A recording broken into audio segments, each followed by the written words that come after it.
Speedball's fabric block printing ink is perfect for creating beautiful prints on a range of fabrics. Today we'll be block printing a monogram onto a t-shirt. Here's what we'll be using. Speedball's fabric block printing ink, 4x6 Speedy-Carve, linoleum cutters, inking plate, 4-inch soft rubber brayer, and a 100% cotton t-shirt. Begin your project by first selecting your pattern.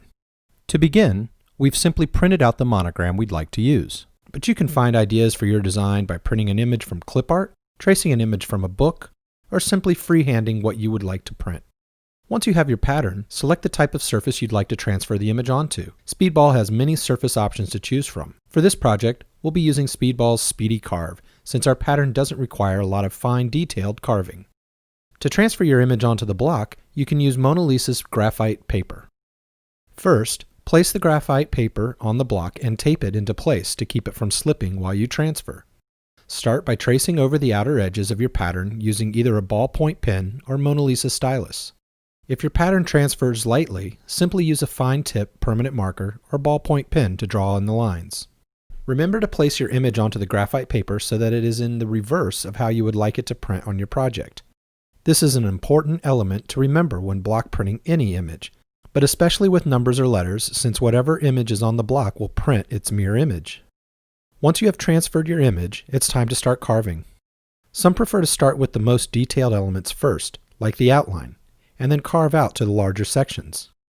To block print on fabric, use Speedball's new fabric block printing ink. This ink is the only one of its kind. It allows you to block print on fabric with no heat set required. To begin, put a small amount of ink onto the inking plate and then spread it onto the plate with the brayer.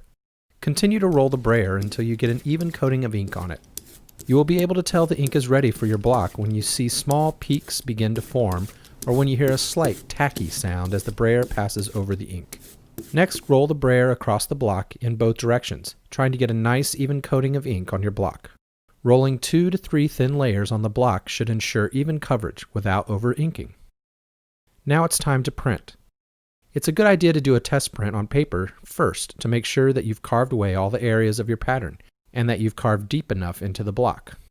Before printing on your fabric, completely re-ink the block by putting 2 or 3 thin layers of ink onto it, again, making sure you have complete coverage. Next, position the block on your project where you'd like your pattern to go, and then press the block onto the fabric. Be sure to place a nice, even amount of pressure across the block so that your pattern will print evenly.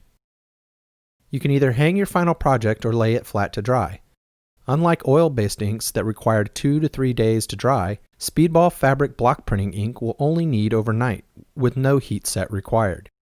It's ready for the wash 4 to 7 days after printing, about 2 to 3 weeks faster than oil-based inks, and it will remain permanent through the wash.